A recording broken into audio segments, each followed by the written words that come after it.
Go. Rabbi Isai, welcome back to Yerushalmi Shabbos. We are holding at Yud Testament Aleph. Now, we were speaking about Mila, which is done late, and whether it's the mitzvah day or night. So we bring a brisa. Kol mechuvei tevila is tovin kedarkan b'yom. All people who need to go in the mikveh, go in the mikveh during the day. Zav, zava, metzora, metzoras, tamei meis. So their tefillah is day 7, and they don't have to wait till the end of day 7. They can go in the mikveh already beginning of day 7. All right? And the tahara is at night time. Now, but nida, sha'avaz mana, a nida who's after the 7 days of her tumah, and the 8th day has come, teveles, so the others, one second, chutz min nida v'yoledes, she'eli teveles v'alayla. A nida only goes in the mikveh at night time. So if it's not the 8th night, then it'll be the 9th night. But nida sha'avaz mana, day 7, the nida has to wait till the end, till night. But nida sha'avaz mana, once day 7's passed by, and you're on to day 8, according to this opinion, she can then go in the mikveh whether it's day or night. The meaning nowadays, of course, women only go at night. We'll see soon. He darshaned,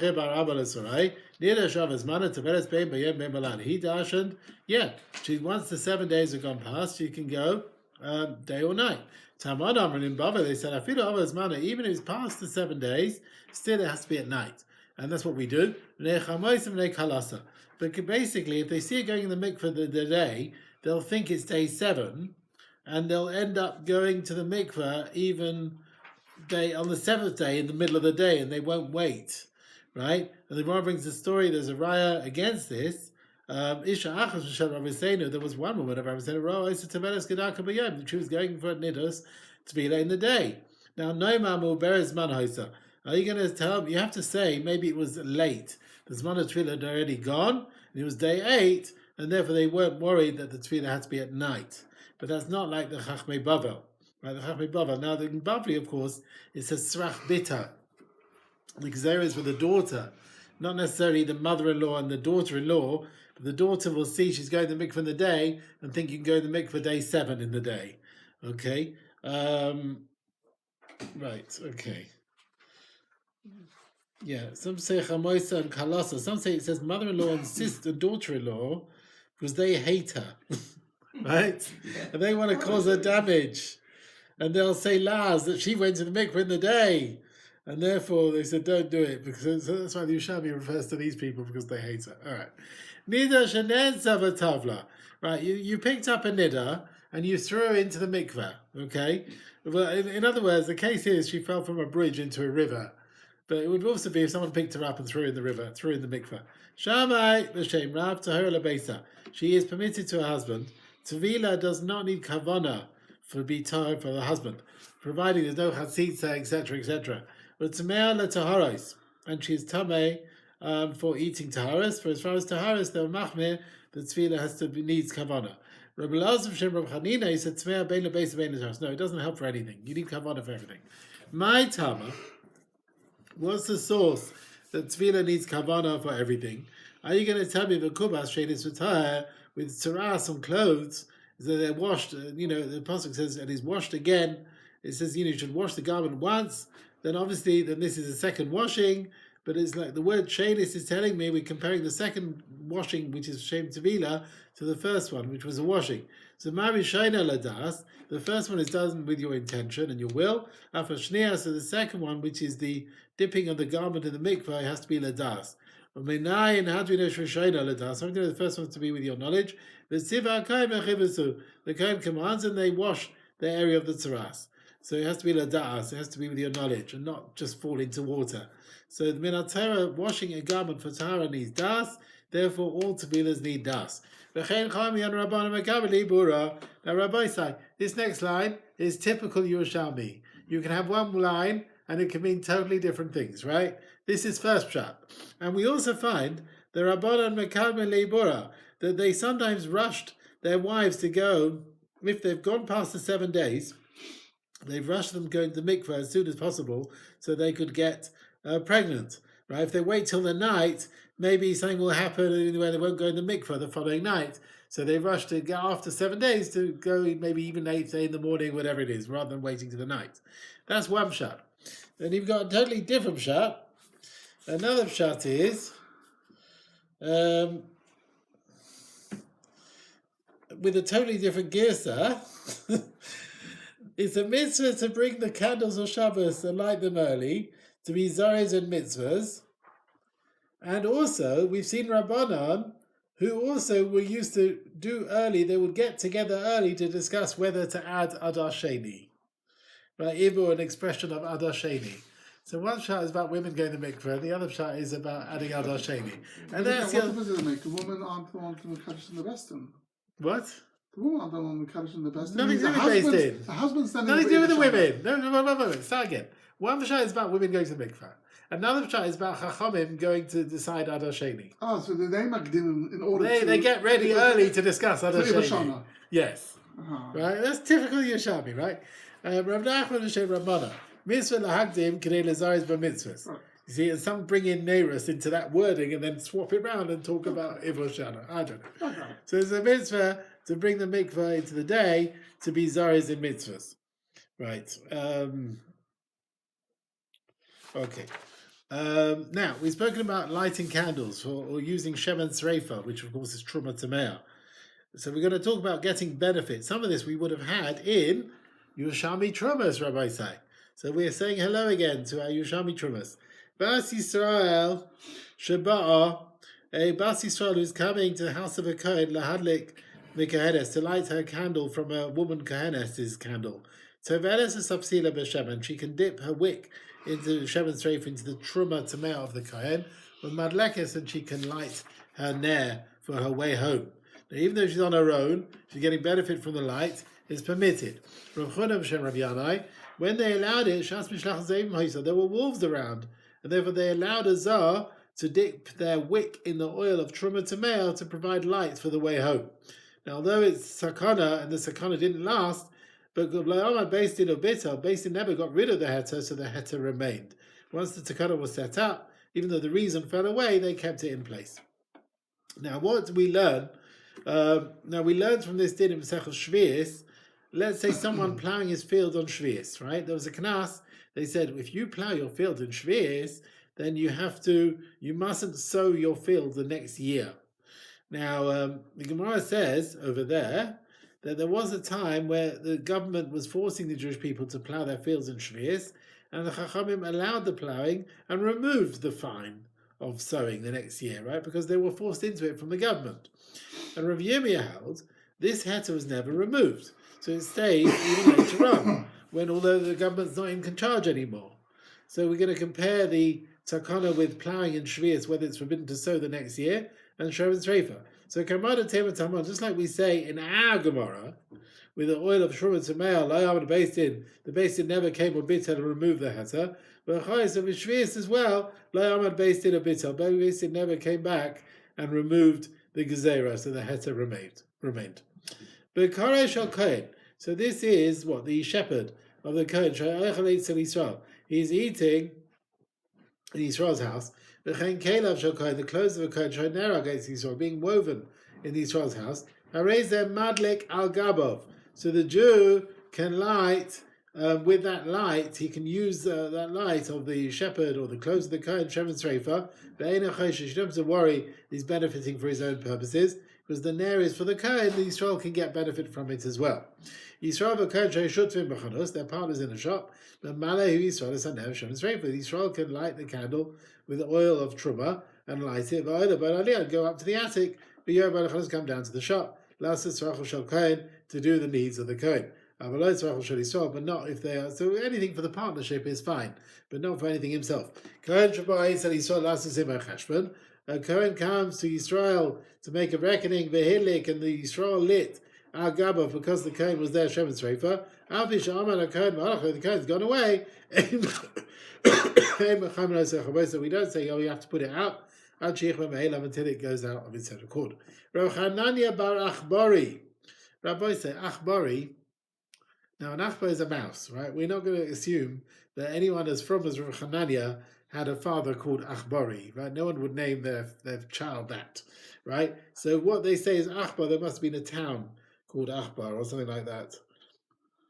It was the place of Rav Chananya. He was a man of Achbari. Achbari was the name of the town. There is a Yishub nowadays near Safas with that name.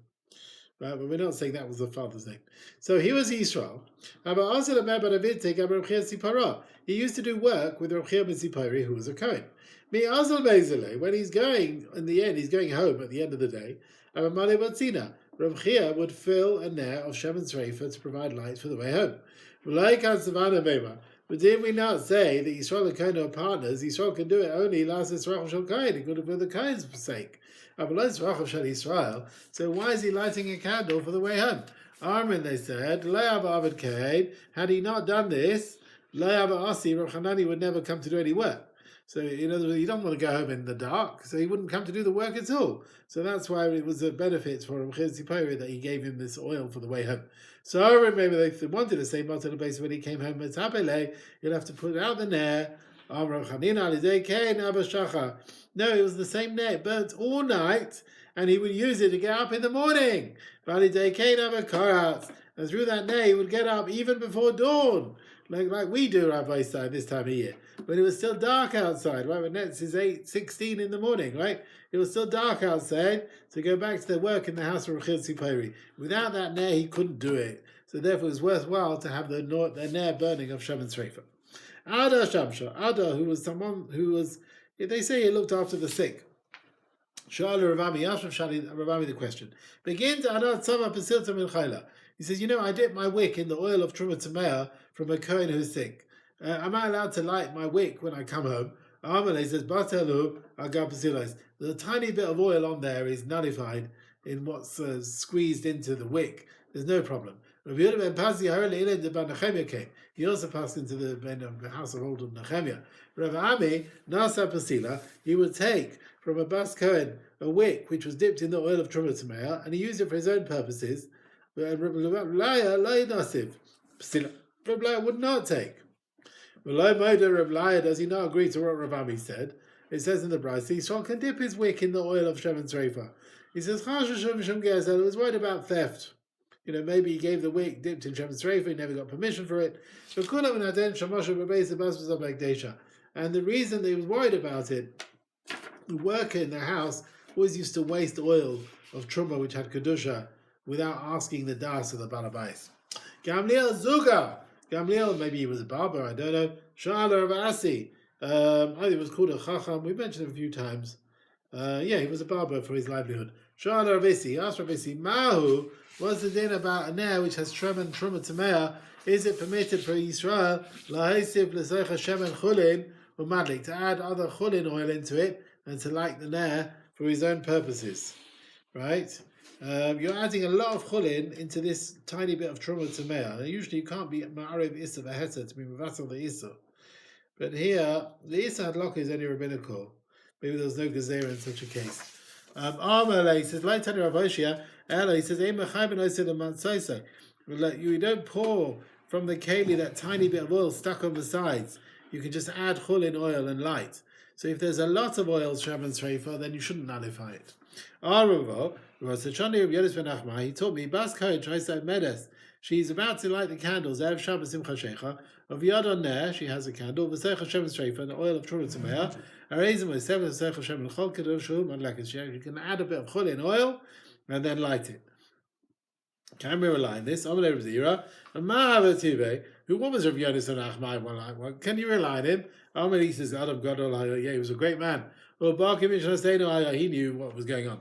Well, Pirish Rav Chia, the Kvad Chumin, and Rav Chia Tachman explained it. Rav Chia, the praise of Yonis and Kum Rebbe, in front of Rebbe, as a result, Manisei Hakim, he appointed him Rav Yonis and Ben Achmai as a chacham, like he gave him smicha. He was appointed on the town to Paskim Shilas. Some say he was the Ab based in. Some say he appointed him as a chacham. They gave him smicha. Okay. V'loi b'chelev. We said oil you cannot use for Ner Shabbos. Rab Ruda, he said chelev. If it's chelev, you're allowed to be matib l'toicha shemen koshu. You can pour in it a tiny bit of kosher oil, or madlik can light with it. Yaitzi boy, he said, man, what are we talking about? If it's like being heated up and liquefied through heat, if you don't put oil, you can use it, because if it's machoy, then it burns well. But any fat that you can boil it up and eno korosh, and it's not gelled, as it were, when the ner is burning. It's considered machoy. Basically, you can light the ner Shabbos with it. But if it's like hardened too much, it's like korosh, then afilu nasan techa shemen. Even if you put oil, you shouldn't use it. Asar Hanania, he gave the following. He said like this: Rabruna Mashem Rab Chelet Mahutach. If you have boiled up the fat, the kive dogim, and the insides of fish which have sort of disintegrated a bit, madlik bahen, you can use them for neiros. You can light with it, even if you don't put any other oil. He was late coming in front of Rav on a Friday. Amalei, Rav said to him, Hanave, so where have you been? Amalei says, Bye, Meshach Zais. I was looking for olive oil to light Ner Shabbos. Amalei says, didn't you have innards of fish you could have lit? Now, some say, Madlikim beneft, that you can use, neft is what, paraffin, to light. Some say, you can't. What it says you can, Bani Kuma is the black version. The one you can't, Bahal Chivra is the white version. Do sakana, which is very flammable, and you should keep well away from it. The fire doesn't burn well on the wick, and things go flying all over the place. They'll catch light on the walls of the house, so you can leave that one out. You should not use oil of Truma Tamea, which needs burning. B'Yom Tov. Yeah, you cannot use Shemen Sreifa on Yom Tov. This is fish. It's Truma Tamea. Okay. You can't burn it on Yom Tov. Yeah. Your Kohen is usually allowed to get the Hana from Truma Tamea, right? You can burn it as fuel, but it mustn't burn on Yom Tov. Like we said with Kodshim, you can't burn the Kodshim on Yom Tov. Yeah. You don't use the waste of the pitch. No covered Shabbos. Because since it's got a bad smell, if you're light, you'll leave the candle, you'll go to another room.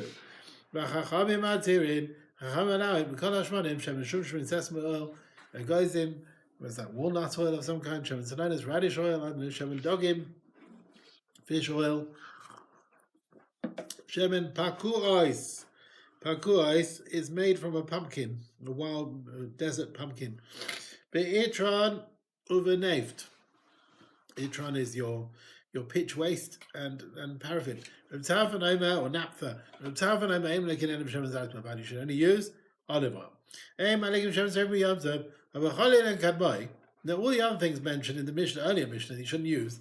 Madlikin, you can light them on Yom Tov. Rabbi Shmuel said, you shouldn't use the pitch waste, the pitch part of it. Covered Shabbos, because it's got a bad smell. You'll leave the room and go elsewhere. What's the difference between the fish and the itron? Kivei dogim has a bad smell, so why are you only forbidding itron and not fish in as a fish? So he says, Kivei dogim, when they're burning, they don't have a bad smell. When it goes out, kavu, then reichemai got a bad smell. So we're not bothered. When it goes out, it goes out. Itron, bein kava bein dole, whether it's out or burning, reichemai got a bad smell. So therefore he passes itron, but not kivei dogim. Now, you shouldn't use itron because of covered Shabbos. Now, why with itron is we give a reason. The other psulim, we don't really give a reason. So the reason is because you might have made a mistake. Maybe you'd have to distance 4 amos, so you can say Dvarim Shabbat, and maybe he forbids it because you can't say a brach on it. And from Cain Sarach Mem, that's why he says no. Don't use it because of covered Shabbos. Don't leave the ner and go and eat in a dark place because mashma. That as far as a bracha, you don't have to. It's not a bracha problem. That's not the reason why you have to distance. The problem is we don't want you going into another room. They allow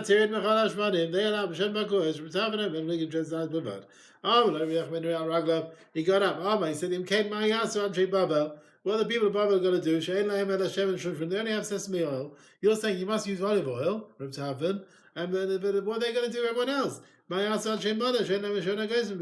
have one oil. Alexandria, radish oil. What are they going to do? So if they don't, they're not going to light their Shabbos. And you can only forbid what the elders, the original elders, what they forbid, and nothing else. Right? Only those ones mentioned in the Mishnah, and not the others. Any wick that's made from Halacha Gimel, yeah. Anything that's coming from the tree, we do not light on Erev Shabbos because the fire doesn't burn well on these wicks. Ela Pishtan, except linen, right? The wick. Was flax. Well, flax is linen, yeah. Because the wick is made, it does burn well. Anything coming from a tree which you made a tent, it's not got a din of tumas oil if there's a dead body underneath. Ela Pishtan, except flax.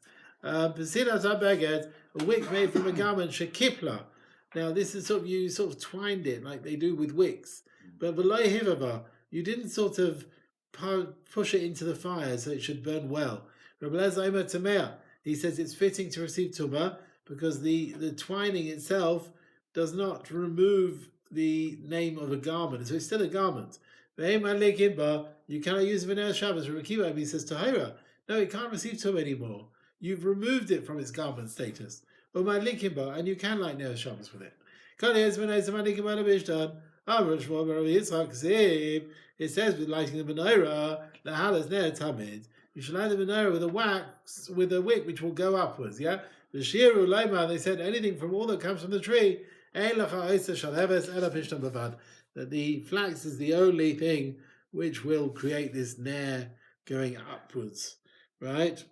So not lechesh and not psila sa'idan. Right. Some say you can make it from canvas and cotton, but they're not coming from the tree. Okay. And now it says anything that comes from a tree you can't use except pishtan, and nothing else has tumas oil except pishtan. So we bring a brisa. Let's see. Tani with Shimon Lazaima. Anything comes from a tree. So even if you make a garment which is 3 finger breadths by finger breadths, which is the smallest size of a garment, it doesn't receive tumah as beged, and therefore Masechet, but you can use it for schach, because one of the laws of schach is kasher. It doesn't receive tumah. Except for the flax, right, which has got a shear by three atzbais, it receives tumah as a garment. You can't use it. Now also, we said so it doesn't receive tumah if it's 3 by 3 finger breadths, and it does receive tumah if it's 3 by 3 tfachim. And other garments of flax, we find the others that don't receive tumah by 3 by 3 finger breadths, and they're tumah only 3 by 3 tfachim. Okay. I know they make garments now out of bamboo. Yeah. You take bamboo cloth, use it as stuff. But once you make a garment out of it, then it's a garment. But yeah, you get bamboo mats. But once it's turned into a garment, it receives tumah. Rav YCD, according to Rav YCD, now according to Shimon Laza, that the other things receive tumah if they have a shear by 3 by 3 tfachim. Also, so we treat anything coming out of a tree apart from pishon ka'avim arakim, like garments from flax which are thicker or thinner. The taninan we've learned in Kelim. Ha'avim v'harakim, whether the thick ones or the thin ones, they do not have a din of tumah of 3 by 3 fingers. It's not fitting for anything. It doesn't receive tumah unless it's 3 by 3 tfachim. Now the source that anything that comes from a tree does not have tumas olim. Which way around is it? Anything that comes from a tree, only pishton has tumas oil. We learn tumas oil from the Mishkan.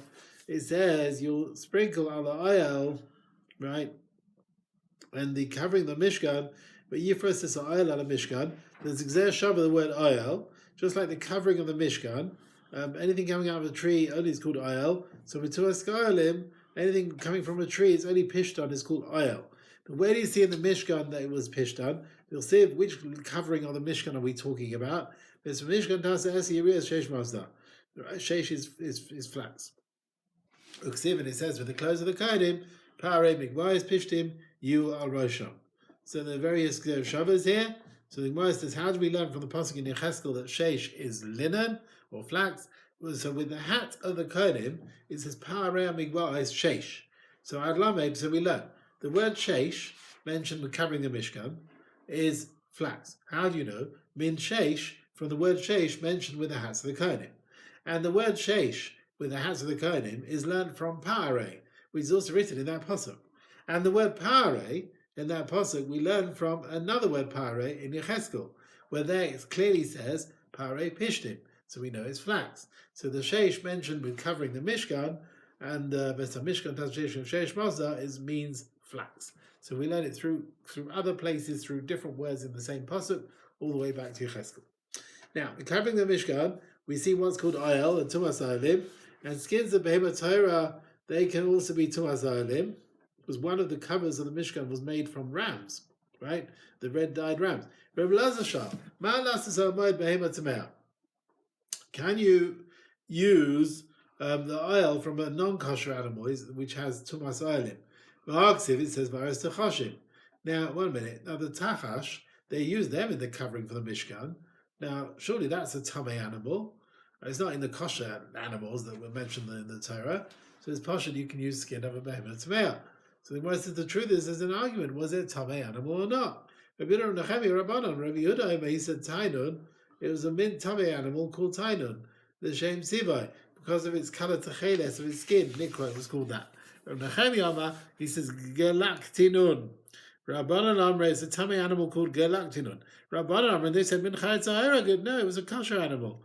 Or Gedaila Bamidbar, it grew in the Midbar, and we don't have to mention it. But Asya, it fits in Kado Amar Rabbi Lazman Rabbi Yosir Bavav Shem Shlokish Shem Rameh Kimin Chayat Zahira Barak Kadosh Baruch LaMoshe Bamidbar. That's a Tahir animal Hashem created in the Midbar. It was just there. It was one-off use, right? Just for the Mishkan, that was all it was there for. Rabbi Avanam, he says Keresh Hashma. It was called Keresh. Tell you about it. Keren. It had one horn, as it says in the pasuk.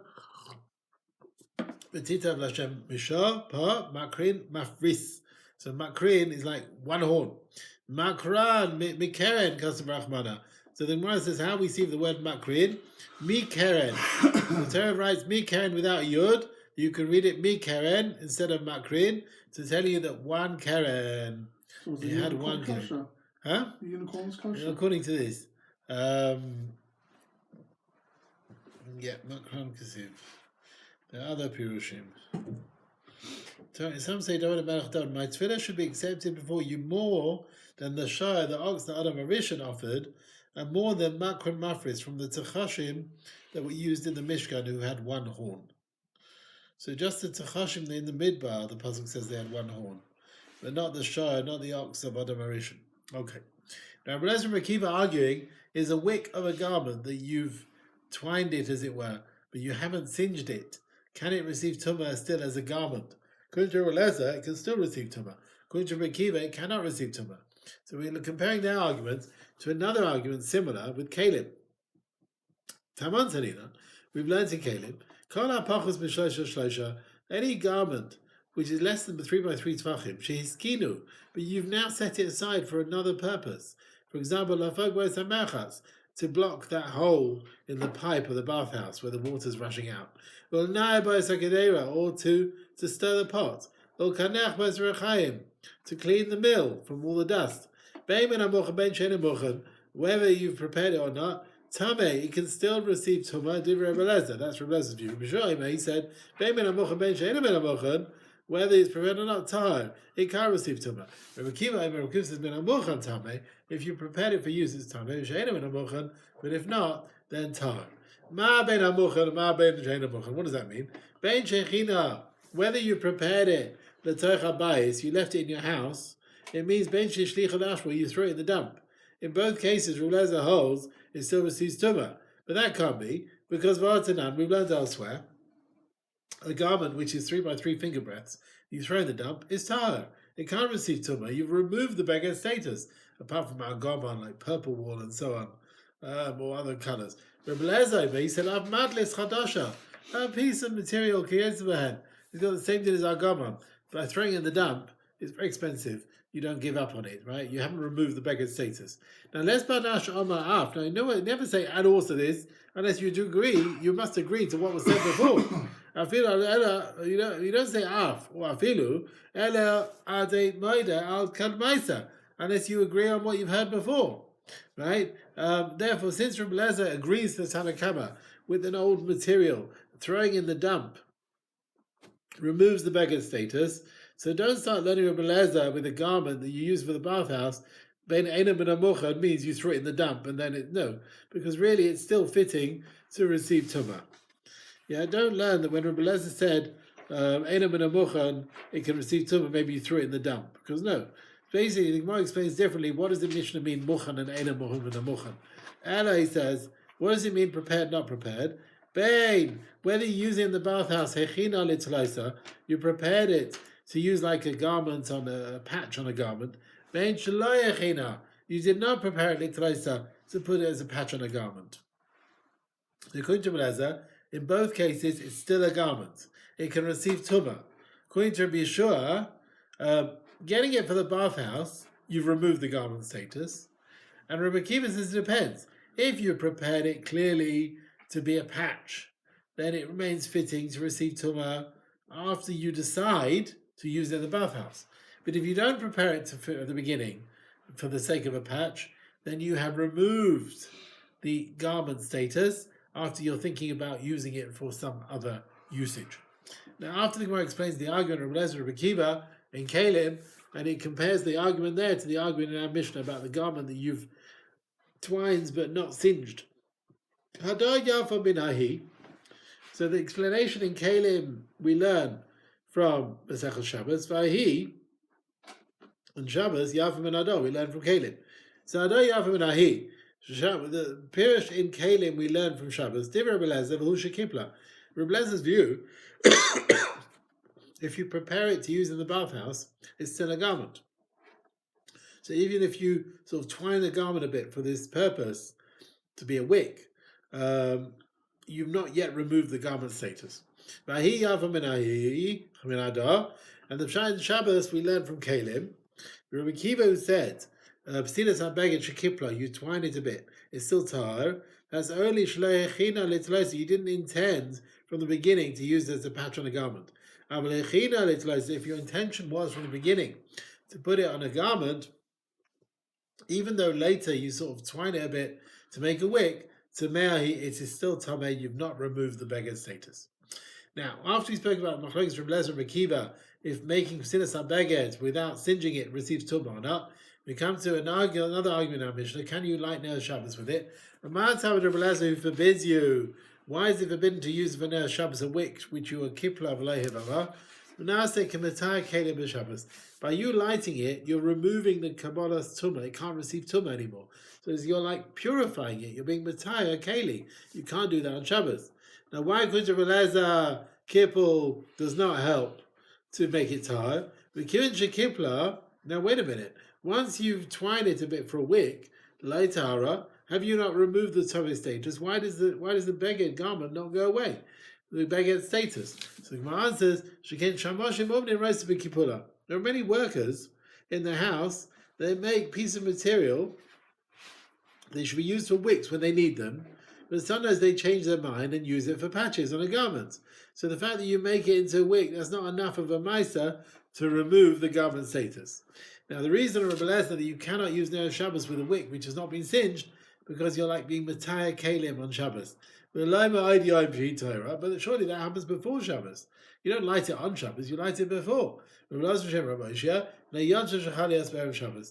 about a case in our Mishnah where there's Yom Tov which fell on a Friday, that you're Malik and Yom Tov a wick which has never been singed for Ner Shabbos, and you're Mataya Kalim on Yom Tov, right? You're lighting on Yom Tov afternoon. But surely it becomes Tahira in its own right when it burns well, not at the time of lighting. It will happen soon. Why are you being Mataya Kalim on Yom Tov? It happens on its own. Tifta explained the Mishnah to my case. You had in the garment 3 by 3 finger breadths. Mitzvah some is exact. As soon as you light it, it gets smaller than the size to receive Tumah. Yeah, because it's exactly the right size. As soon as you light it, if it burns, that's it. And therefore you're Mataya Kalim on Yom Tov. Now you don't have to say we just talk about exactly that right size of 3 by 3 and spice. The Bachar of Nazira, he said it could be even a bigger shear. Rebbe Lezer would forbid it because we make it also mazo. Let's say you make a garment as a bandage, tahira. It's tahir because it's not really going to be used for anything else. Shiraya, if you dipped the wick, b'shemen in oil to light it, like a misha asa mazar, surely again it makes it repulsive. It makes it repulsive. So even if we're talking about a wick which is bigger than 3 by 3 finger breadths, once you put it in the oil, it should be tar, and therefore you're being matay kelim and yom tov. Now the Gemara comes back to an argument in kelim. A garment less than 3 by 3 tefachim, you use it to block up the bathhouse. So what's the halacha in this? From Zero of Yanav Rabbi Yemi of Shem Levi. Near in Devarim, it's right that the machlokes in kelim teh halacha Rabbi Akiva. Like him and he says a bit of both opinions. He's a sort of middle ground opinion. He's machriya. And the klal is whenever you find two Tanoim arguing and there's another Tanu who's halfway, the halacha is like the one halfway. But the truth is, the halacha is Eino Rabbi Akiva. Eino can be sure. No, the halacha is most lenient. There's a leniency 3 by 3 finger breadths. The garment which has got exactly 3 by 3 finger breadths has got no chashivas, and we're lenient that any action you do, the tumah goes away. Now the Gemara says the view of Rabbi Akiva in our Mishnah that you can light Ner Shabbos if it's been kipla, you've twined it but you've not singed it. The heter of Rabbi Akiva to light is not because it's tar, it's not fitting to receive tumah, and he holds I feel it to even if it was fitting to receive tumah, you can still light with it because he argues on the main svara of Rabbi Elazar, who holds that you're being mataya keli on Yom Tov. Now, the Gemara brings and supports this explanation to view of Rabbi Akiva. Begin Rav, because of the words of Rav, we know that that's the view of Rabbi Akiva. The Rav Amasikin Bekelim. Rav says you can burn on Yom Tov kelim, complete kelim. Aim Asikin B'Shivrei kelim. You cannot use as fuel kelim that break on Yom Tov because you muksa them. You never thought you were going to start using it as fuel when Yom Tov came in as a proper kelim. And Rav allows you to burn a whole kelim on Yom Tov, even though you're being matayah them from the tumah, and therefore this das is based on the view of Rabbi Akiva. Okay, Rabbi say, we stop there.